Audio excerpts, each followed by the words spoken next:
welcome po ulit sa aking YouTube channel, Quezon Province Realty TV. Okay, it's me again, Miss Geraldine Villarasa.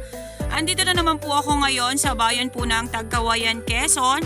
Meron na naman po akong ilolocate or ibablog na isang property. Siya po ay 1.1 hectare along Barangay Road. Then mula po doon sa National Highway hanggang dito po sa property ay nasa 5 kilometers po ang layo niya. Then yung pong property ay may frontage po siya dito sa Barangay Road na 61 meters. Then ayan po, yan pong natututukan na yan ng aking camera. Sinisemento na po ang kalsada dito po mismo sa tapat ng 1.1 hectare. Okay po, tara po at papasukin po natin yung 1.1 hectare para po makita nyo kung ano po ang laman or ano po ang produkto dito sa nasabing area. Okay po, ayan po ang 1.1 hectare. Dito po sa area, medyo po may signal ng telepono. Nakakasaga po siya ng chat dito. Then wala na rin po kayong problema about po sa electricity kasi ayan meron po tayong poste ng kuryente dito. Then ayan pa rin po yung Barangay Road na papunta po yan doon sa kabila din pong barangay. Okay po, tara po papasukin po natin. Ito pong side na to ay pantayin. Although dati po ito ay na-vlog ko na, pero hindi ko lang po siya na-i-upload last time. Iyan. Binalikan ko po ngayon. Ang papel po nito is electronic title na po talaga. Iyan. Ayan, dito po sa bungad, ayan makikita naman po natin na pantayin. Medyo po ngayon ay umuulan-ulan na dito sa amin sa Quezon kaya mabilis po ngayong tumubo ang mga damo. Kaya ayan po ang property. Nung last ko po ito na blinag, na binidyo, malinis pa po ito. Okay, dito po sa side na to, ayan. Ano na nga itong kahoy na to? Acacia. Ayan po, sorry po at malilimutin na naman.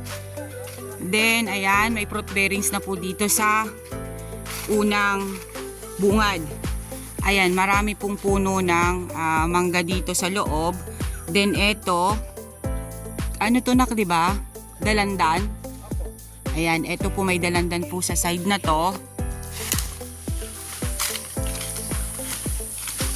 Then, acacia pa rin po itong isang ito. Ayan, flat pa rin po dito sa kabilang side. Mamaya po tayo pupunta doon sa kabilang side. Acacia pa rin po yan. Yung pong mga dalandan niya or dalanghita ay medyo po sumisibol-sibol lang po yung mga dahon pa sa ngayon.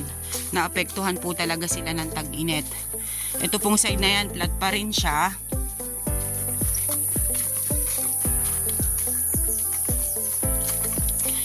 Basta tanda ko po itong property na to, meron po itong sapa sa loob.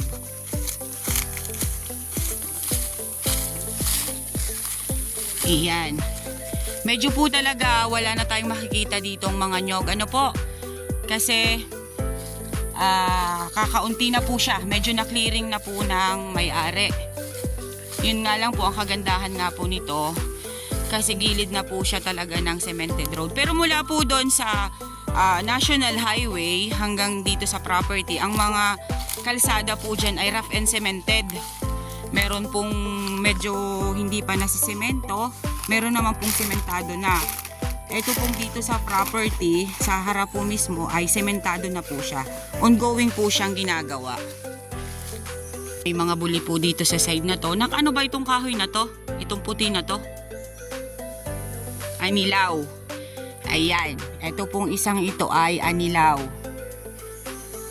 Last time po ako ay nag-vlog din dito rin sa Tagkawayan. Ang napakaraming puno po niya sa loob ng property is anilaw. Yan po ang end po ng property ay yan. Yan po, dyan sa may una-unahan po ng bamboo na yan. Then iikot po yan doon kasi may mga muhon po yan doon sa likod. Medyo po memoryado ko na itong area na to. Ayan. Ito naman po yung loob ng Kawayanan. Ayan po, yung mga kawayan niya po dito is yung ginagawa pong pang binwet. Ayan, flat pa rin po. Then dito po sa side na to ay medyo po siya nag-slant ng konti. Ayan, dito po sa side na yan. Medyo po siya dyan ay lumusong ng konti. Papunta po yan doon. Nak, di ba sapa yan diyang baba? Okay.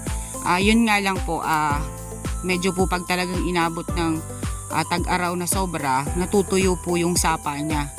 Pero may sapa po yan dyan sa babang yan. Yan, mga buli po ang nakatanim dito sa kabilang side na to. Maliit lang naman po talaga ang 1.1 hectare. Kaya madali lang po itong ikutin.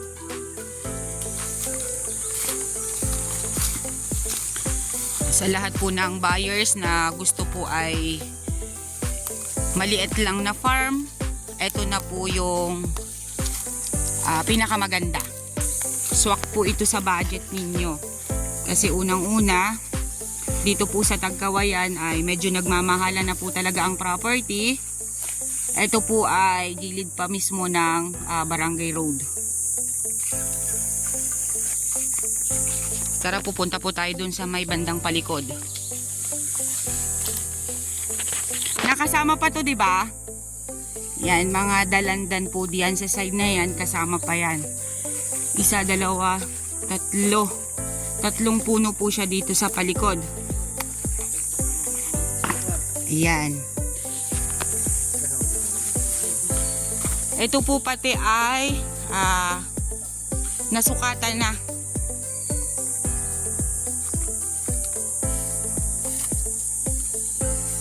Yan. Napakaliit lang po ng 1.1 hectare. At isa pa po, ang kagandahan po nga nito is electronic title na. Hindi na po tayo mag-iintindi ng katulad po ng ibang title na kailangan pa po natin ng estate tax kasi yung nasa title ay patay na. Ito po ay buhay na buhay ang nasa titulo. Ayan, yan pong medyo sukala na yan, yan pong loob na yan. Nandyan yung sapa, Nunoy, di ba? Nandyan po ang sapa. Then, kasama pa rin po yan sa property. Yung pong sapa ay loob po mismo ng property. Ano po? Then, ito, pag ganyan po siya, opo, then, umikot po siya ng ganyan. Yan, pag ganyan na po siya, papunta doon, paakyat po doon sa taas. Ipapakita ko po sa inyo yung muhon dito sa likod. Yan. Ito po ay pasok pa sa property, itong side na to. Kasi ayan po ang muhon niya. Ito po. Ayan po mismo ang muhon niya. Then yan po ay tumabas sa punta doon. Ayan, kantuhan po yan. Then ito po yung property. Ayan, napakalalaki po ng akasya dyan sa side na yan. Dyan sa may sapa.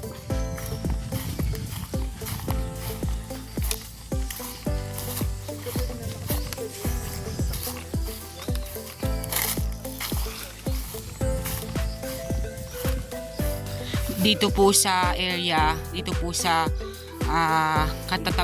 mga katabi ng property ay isinabdivide na po ng mga may-ari. Kasi nga po, nakita na po nila yung development nung kalsada. Parang ang dinig ko po dyan sa mga katabi na yan ay per square meter na po ang bilihan. Kasi luluti-lutihin po nila. Pero ito pong property na to, binibenta po ni seller ng lahatan. Hindi ko lang po alam kung bakit. At ibebenta niya po ng ganun lang. Kasi tama nga naman po. Pagka po kasi isinabdivide ang isang property, niluti-luti po siya, ay mahihirapan po. Hindi po ba mabibili agad? Kung sino lang po ang gustong kumuha ng 100 square meters, saka lang po makakabenta. Dito naman po sa ganitong lahatan ay syempre po bulto po yung pera, wala na po siyang iintindihin. Pagkatapos po ng deed of sale, tapos na po ang kanyang problema, maisurrender niya po yung title dun sa nakabili. Kaya mas ginusto niya po na ibenta po ito ng buo.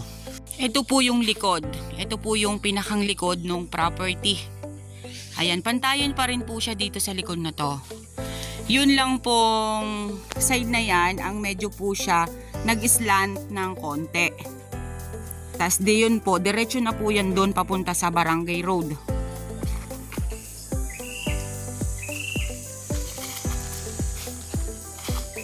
Ito po ay mapalinisan lang. Napakaganda po ng property na to. Ayan, napakarami po ditong akasya sa loob. Dito po sa may bandang palikod.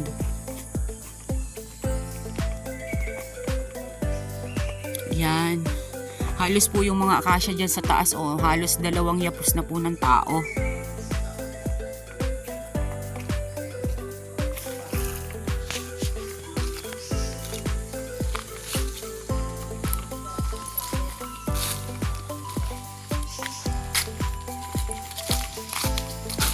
Yan pa rin po.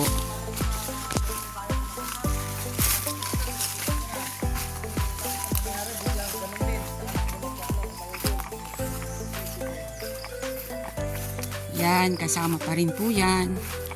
Ito po yung kalikod-likodan. Ano po? Wala naman po tayong masyadong iikutan kasi maliit lang po talaga yung area. Okay guys, sabihin nyo na po ang property namin. Dito po ito sa Tagkawayan, Quezon, along Cemented Road. 1.1 hectare electronic title. Mula po doon sa National Highway hanggang dito po sa property ay 5 kilometers po ang layo niya.